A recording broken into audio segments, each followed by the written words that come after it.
Greetings, Boffins, and welcome to the Boffin Lab. I'm Old Man Triton, and today we are doing the Red Wind contract hauling missions, now available in the Omniglass in Star Citizen 4.3.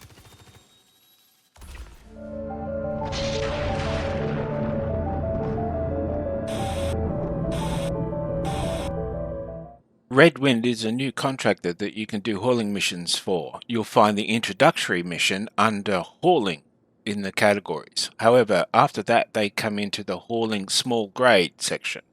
One of the things you'll note is that it's a small amount of cargo and it is a large amount of pay.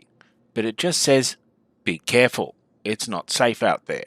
And there's a good reason why.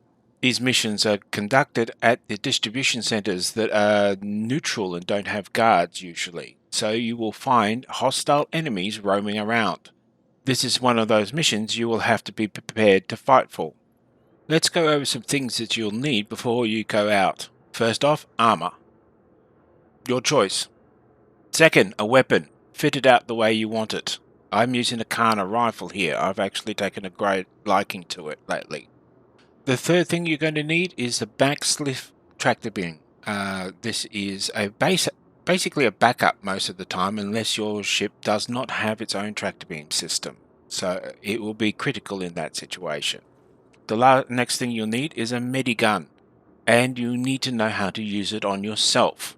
Since you're probably doing these missions solo, very important to know the hotkey, which is B, which points the med gun at yourself. The last is Hammerzol. Have that on hand just in case you need to use it, and know how to use it.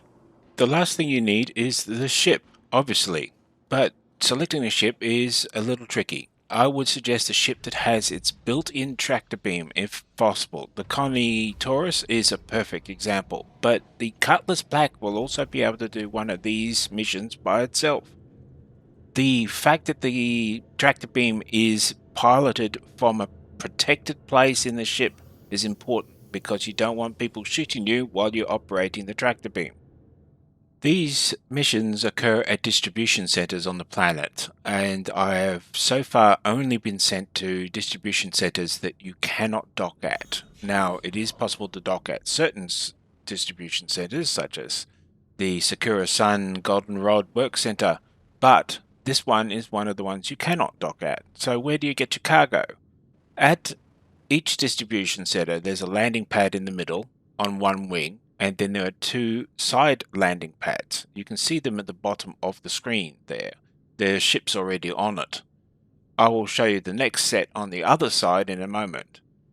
You will find a cargo elevator in each of these locations. The problem is you'll also find hostiles. And then you have to scramble for a parking space when everybody is trying to do the same thing you're doing.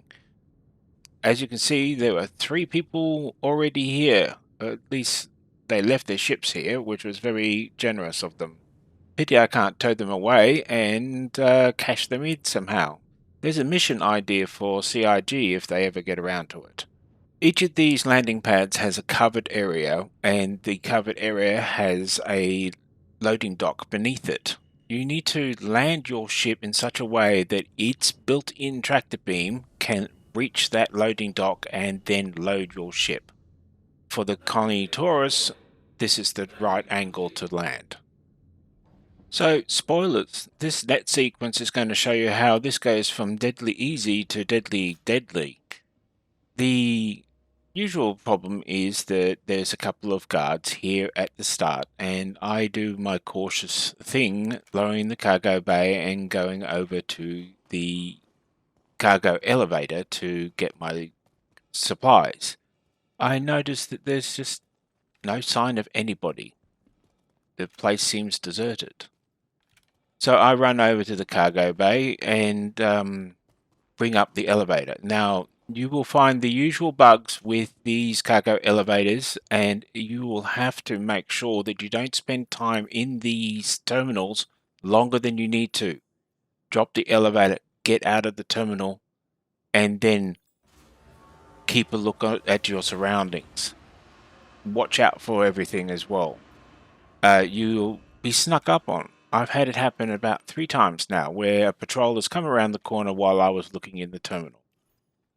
I am going back to the terminal, and on this occasion I have multiple contracts in the same location, and I'm picking them all up, move it all to the cargo elevator and bring it up again. This is where things get interesting. On my way out, I spot a patrol. And it turns out that when you start shooting, they start responding. They actually start sending reinforcements to the place where you started shooting. So I start my cautious way out. I've spent too many hours in Armor 3 to just run around and not make use of cover and stuff like that. I've also know better than to stand in the middle of the open when there's shooting happening. So I noticed some flashlights in the distance, and I tried to take them out from a distance with the sniping ability of this gun, but there's 3 over there now, so I'm starting to get overwhelmed. And then fire comes from my flank, and I realize that I'm in an untenable situation, and I run. There's already 3 on the cargo pad. I have no idea where those ones came from, didn't see them, and I tried to get out of there. So, 39% health. And I'm lucky I've got my medigun and I know how to use it. I said you should have one of these just before this sort of occasion. You never know whether this is going to go south. Use B to have the gun point at you, and then you can apply the gun. So, there's still enemy outsides, and I've managed to survive the encounter, but they're not shooting at me anymore. Or at least, at the best they could do is shoot at the shields of the ship, which you of course left up on and online when you landed, right? That's standard procedure, correct? Should be. If it isn't, make it part of your standard procedure. You can see the enemies standing in the right side of the screen, and they occasionally set off a burst of fire at the shields of the ship, but you're never going to have more than a couple of hundred credits worth of repair bill from their weapons, so they haven't started chucking grenades, they haven't started trying to get into my cargo bay, and they haven't started using anti-vehicle weapons. I wonder whether that's later down the track. I hope to find out. We'll see. Anyway, loading is just a matter of you using the tractor beam, and the fact that the tractor beam is part of your ship makes it safe and easy. I have not yet seen anything larger than a 4 SEU box, which means that a Cutlass Black should be able to handle 1 mission. The Taurus here can handle 6 missions if you stack your cargo correctly, but for other cargo ships, make sure you understand how your cargo is laid out in the cargo bay. Now, it's been a long cold night loading cargo at this distribution center, but there's one thing I want to tell you about distribution centers of this type at the moment. This one is not a restricted zone. There are restricted distribution centers, and you will get the warning saying you're entering private property.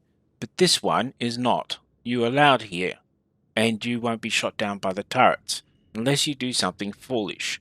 Now it's time for you to pack up and head home to the destination, which is the station above the planet. Don't do what I do and accidentally go to the wrong place, but once you're at the right place, unload in your preferred manner. The tractor beam turret on the Taurus is very easy for me to use, and I quite enjoy it, though it has been acting a little buggy in 4.3. Atlases are actually a very good option too, but you could just call it up in the cargo elevator and use it on site once you got it. When you start doing missions for Redwind, you start accumulating reputation for Redwind as well. This seems to be giving me more missions rather than more complex missions. I now have 6 different missions to select at the same time while I'm doing this, which means I can fill this Connie Taurus to the brim, bring them all back to the same location in one go, only visiting 2 locations. That's actually pretty good money considering that I'm getting 117,000 credits per mission. It's not very long to do either. It's fairly time efficient, so I suspect, though, that the price will come down when they finish testing those missions. So if you want to earn your credits, do it now while you've got the chance. The last step is crucial, and anybody who's familiar with hauling missions should already know this one. You've got to drop the cargo to the mission receive for you to get paid. When you drop the cargo, you'll have that transaction confirmation screen just like all missions, and you can confirm and deliver. Then you get paid. I've managed to work my way higher up the reputation tree than you see here at the moment, but Red Wing is now listed in your reputation listing. It only takes about 3 to 4 missions to get through Rookie and then get to Junior, and that's where I'm seeing 6 missions available to me at one time. What's beyond that? Honestly, haven't got there, but it's time for us to try it. Red Wind offers some contracts which are good money in 4.3 and so are quite useful and are scalable to the size of the craft that you're using. So you have an opportunity to get some credits while the mission's being tested. I'm hoping to get more content out soon, so please like and subscribe. In the meantime, good hunting and have fun in space.